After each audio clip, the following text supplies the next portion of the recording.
Good evening, Rishabh. First of all, thank you for taking up this subject because I think many people do not talk about this subject and this is still not in prime time. But I think I should compliment your channel for taking up this very important issue. See, data sovereignty laws are not there in India. We don't have a data protection law, and the current government is also struggling. In the past few months, in the past few parliament sessions, we have got the data protection laws tabled, but then there were so many objections to it that nobody has taken this matter seriously. So first of all, a deterrent law is missing which will make a criminal liability possible in this case. PKS has been working in this field for a long time, whether we have written the book on data sovereignty or intermediary guidelines have been issued because of the intervention by the Supreme Court in the Twitter case, and there have been several instances where we have seen that the organizations like CERT or the NCSC, these are all advisory bodies. We do not have a body which will take action. See, there are different people who are responsible for this, or I would say different bodies. First is the user. So one is the user has to be educated on cyber hygiene. That is one basic thing.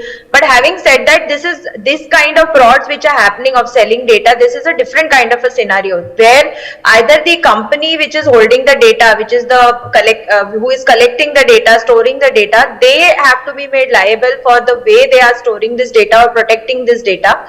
Secondly, are there people in these companies, the employees of these companies or the consultants who are engaged with these companies, are they selling this data outside? Then what are these companies doing to stop this from happening? Third thing is the cyber security, which is the other panelist was talking about, like a cyber attack. Sumitra, data breach where somebody is hacking into your servers and whether so it's Visa, MasterCard is something more sophisticated.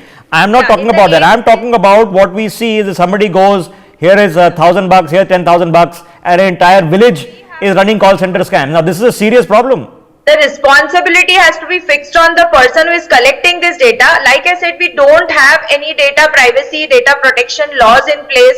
We don't have any responsibilities yet fixed upon in terms of a law. The IT Act 2000 is outdated. We are still working on the Digital Act, which is yet to be introduced in the parliament. There is a first level discussion which is happening. So I think we have been fighting for these laws for a long time. We should have introduced these laws. It should have been implemented by now.